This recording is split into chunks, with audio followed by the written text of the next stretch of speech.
I am Michaela Crouch from the retirements team in Hove, and our team deals with our defined benefit members directly and processing their pension claims. We are a team of 18 in our defined benefits team, and then we do a blend of phones and admin, and we also have our tracing team and our operational support team. And today I am joined by Alex Gilks, Daniel Papworth and Ava Pascoe, and they will be giving a background of what it's like to be a vulnerable customer champion. Oh yeah, so I'm Alex. I work in the operational support team. I've been with Legal & General about 5 or 6 years, give or take. And yeah, I just like the opportunity that vulnerable customers gives us to help those in need the most. Yeah, hey, my name's Daniel. I've worked for Legal & General for coming up to 2 years now. I've recently been asked to become a vulnerable customer champion. I'm really thankful for that. The reason I want to get involved is because I like to treat members the same way that I would like my family and friends to be treated, and this really gives me an opportunity to get involved in the team that really does that. So yeah, I'm really happy to be involved with this project. Hi, I'm Ava Pascoe. I've worked in L&G for 13 and a half years now, in defined benefits for 3. And I was really happy to join the Vulnerable Customer Champion group because I'm really passionate about customer service and I love speaking to our customers on the phone. It's probably the favourite part of my job, and I just really enjoy giving them that whole customer journey from start to finish, and just helping our more vulnerable customers that might need that someone to listen to them and just to help speed up a payment or just be empathetic towards their needs. So yeah, that's why I'm really happy to join the Vulnerable Customer Champions. Thank you, guys. And I understand we've been doing a lot of work on the fair treatment of our vulnerable customers following the FCA's guidelines. Please, can you give us a summary of those guidelines, Alex, and what they found, please? Yeah, of course, not a problem.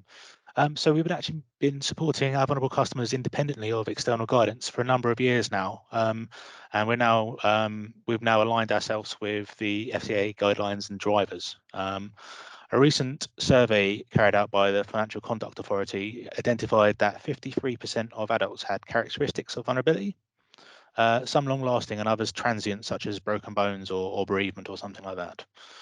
So the FCA has identified 4 drivers of vulnerability.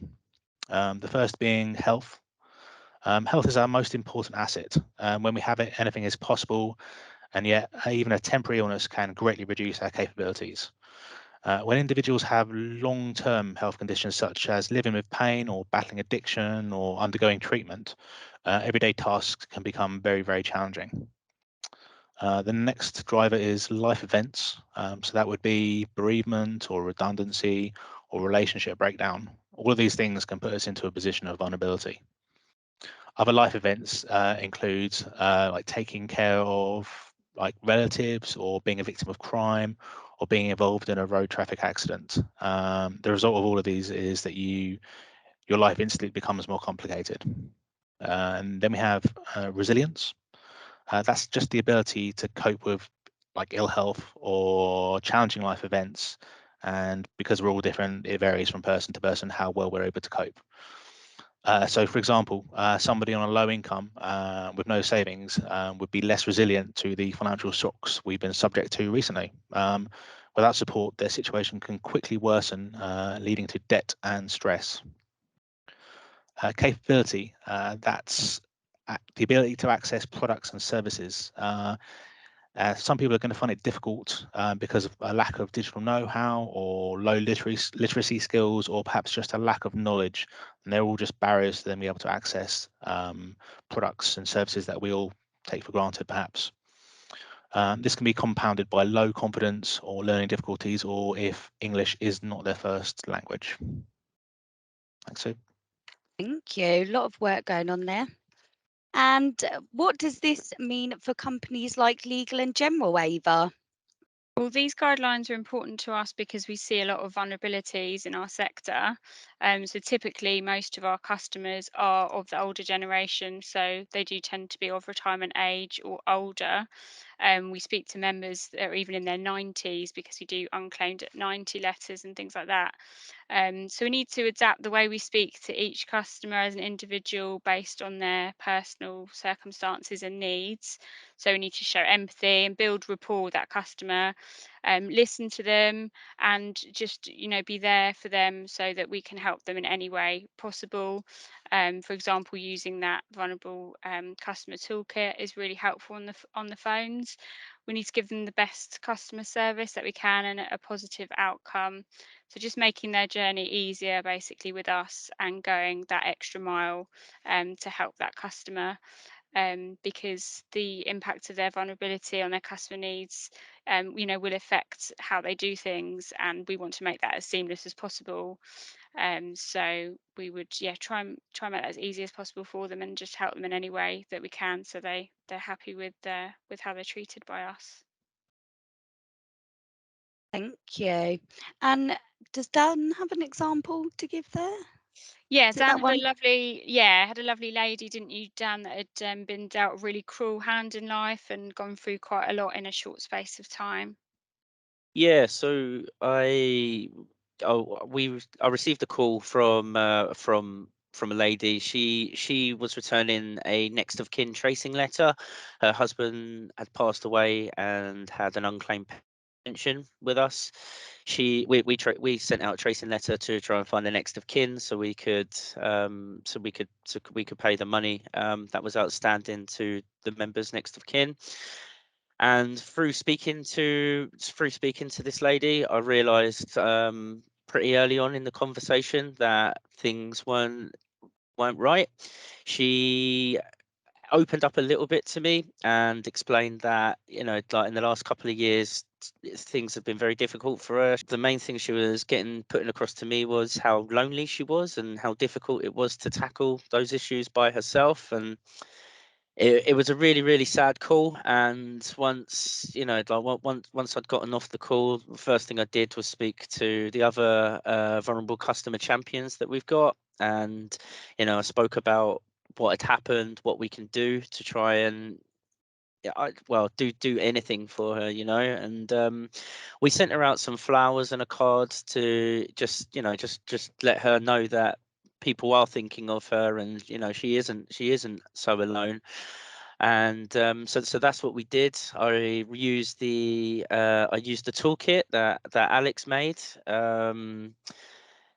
and I found a helpline for people dealing with bereavements and forwarded her the information for that, so she could seek some professional help that she may not have necessarily known that was available. But yeah, that was a really, really tough case. So there's a wide range of different cases that we deal with when it comes to vulnerable customers.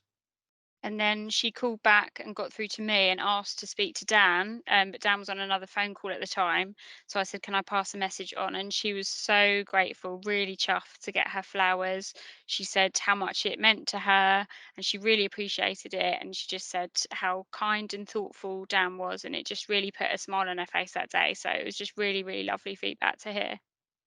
Yeah, it was lovely. It really was, and it also helps, like in situations like this and scenarios like this, we know that it's making a bit of a difference, because the fact that I had spoken to a member and we kind of followed the journey through, and Ava then started speaking to the member, and she had already known about this case, because as vulnerable customer champions, we do talk about these cases. So when she called through, Ava kind of already had like an idea on who she was. And no, it was really nice to get that positive feedback from her.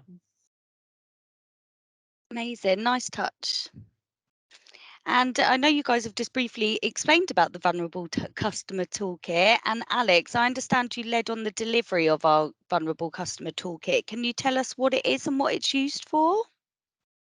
Yeah, of course, not a problem. So the whole VC group, it wasn't just me. The whole VC group helped create the toolkit. It took an awful lot of time, obviously, because it's quite a bulky document. It's basically there to help provide resources to our customers, but also to our colleagues.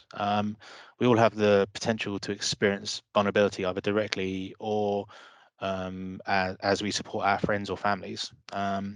Many of us will have in the past, or could even be right now, be struggling with any condition or vulnerability. The toolkit is to provide guidance and tips, and to also outline internal and third-party services that could help the customers when they're going through a period of vulnerability. One of the reasons we created the toolkit was because we recognize that vulnerability can hit everyone at any stage of life, so we wanted to ensure we're well equipped. I thought it'd be helpful to just briefly show you what it looks like. Apologies to the people who are perhaps listening by audio only.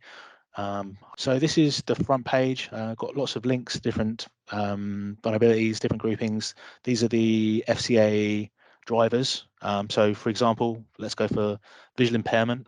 So it just gives some tips on how you might want to deal with the call, situations which you might happen because of the vulnerability, and then it just gives some bodies down the side, some third-party organizations who may be relevant to the person you're talking to. Thank you. Yeah. Thank you. And what additional services does Legal and General provide to help customers who may be vulnerable, Dan? So quite a lot, and we're always trying to do more and more. So we've got some vulnerable customer working group. We've got the vulnerable customer working group and vulnerable customer champions. We're making system changes that allow us to capture additional support customers may need. We're challenging the wider business to look at the processes and seek for opportunities in their respective area. So can the transitions team ask trustees for vulnerable customer information at the front door, so that we're aware of the vulnerable customer population at the earliest instance? Leveraging data so we can evaluate more effectively whether our vulnerable customers are getting the outcomes that they need. We're exploring new third-party charity services where we can signpost our customers to if there are specific areas we think they can be supported in. So like the Royal Voluntary Service. And the toolkit's fantastic to look all of these up. As I mentioned earlier, I found quite easily a bereavements helpline that was open 24/7 that we can refer our members to. It was just a few clicks away. It was really easy to navigate around rather than me having to do searches on Google, etc. There's also voluntary days that we will be encouraging everybody to take. They can range from anything really, and you know, like I certainly am going to be trying to compose a list and to share around with our team, with just a list of stuff, you know, just to give some people some ideas on what to do with their voluntary days. It could be, you know, spending a day in a retirement home with some of the residents there that, you know, may not necessarily have contact with their family, etc. Lots and lots of different ideas available for the voluntary days that we as I say, we're going to really start pushing for everybody to take within the next year. We've got the capability of sending letters out with bigger font size, with braille and audio recordings, etc. So if a member, just if for any purpose, like they have difficulties being able to see, we can even send out audio recordings. So during lockdown, we changed the way that we worked massively. Overnight. Yeah, as far as I'm aware. I mean, to be honest, I joined in the middle of the pandemic, so I didn't know what it was like beforehand. But from what I've been told, and the change was massive. So before, we'd always need like wet signatures, like actual signatures from members in order for us to complete their payment instruction forms. but we've changed that. We can now accept that electronically, and this helped, you know, people that to not have to leave the house to go out, get stamps, to go to post office, etc. During the pandemic. Everybody could do stuff from their computer if they were able to. So the fact that, you know, like Legal in General showed that they are they're very quick to recognize an area that can be improved, and they act on it quickly, and that's a great example of it. Yeah, we've got just a really large number of different things that we're doing, and as I say, it's always expanding, and that's why this group I think is amazing, because everybody puts their heads together quite regularly, and everybody's continuously coming up with new ideas, which is great. Amazing, thank you. A lot of going on in the background, isn't there? There really Thank is. you so much. And what signs do you look out for if you suspect a customer is vulnerable, Ava? So on the calls, we would listen out for keywords that a customer might say. For example, if they say they're recently bereaved, it might indicate that they're, you know, going through a really upsetting time, or that they're lonely. Especially in the age group of our members, a lot of them are quite lonely because their family live elsewhere and they can't easily leave the house, and things like that. Or if they have financial difficulty.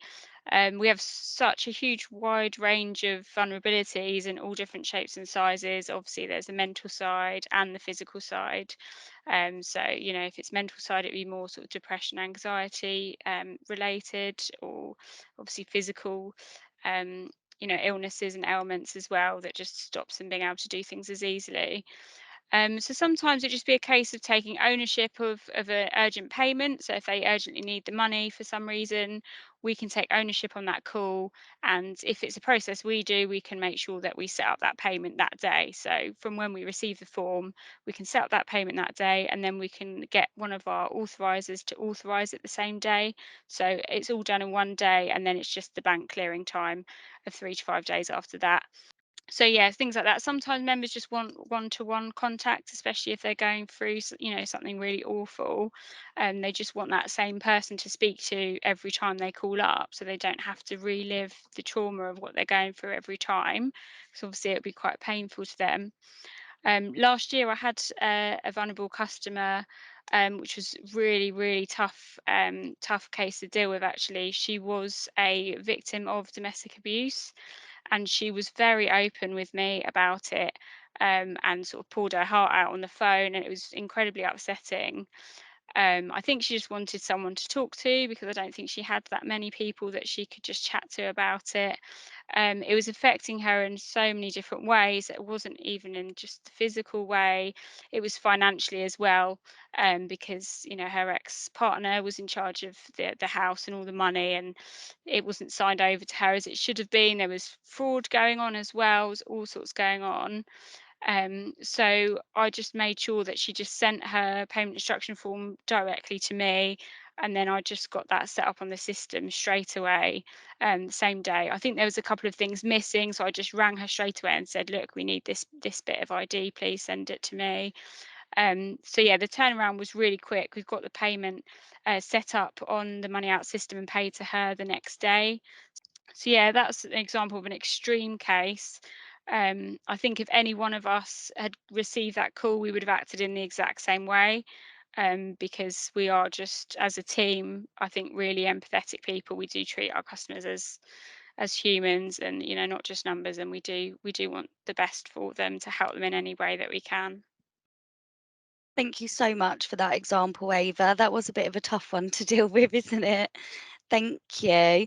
And what initial steps can people take if they suspect that they or a loved one needs support with the vulnerability, Alex? It's quite a difficult one. I mean, when we were creating the toolkit, we found a common theme amongst a lot of different vulnerabilities was that it was, and it sounds a bit obvious when you say it out loud, but you just need to be patient and listen. You know, let them tell their story. Let them tell you about it.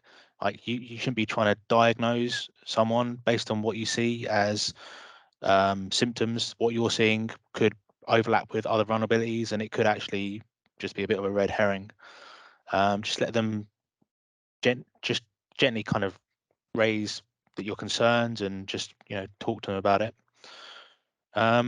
If they seem receptive, you might want to try helping them with like third-party organizational support or something like that. I'd always go away and do research rather than just the first hit on Google, or even potentially what the toolkit suggests. For example, I once spoke to a lovely lady who had unfortunately been made homeless, and she was struggling to get support. And obviously, there's there's shelter, there's the big guns out there who help out homeless people on a kind of a countrywide scale. But I thought I'd have a look in her local area and see what the different charities could offer.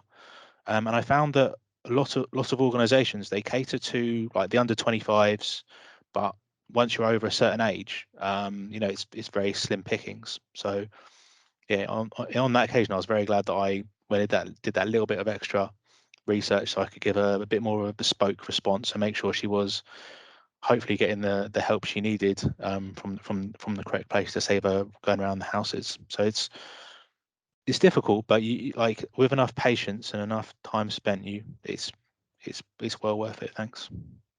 In addition, we can take letters of authority and powers of attorney, so that if a customer, for whatever reason, can't directly use our services, they can nominate someone else to do so, and we can obviously signpost to the correct part of the government websites and advise them on how to go about that. And that obviously applies to speaking to friends and family, whoever's looking after the customer. We can signpost them to third-party support so they can help the customer directly if they're not able to for whatever reason.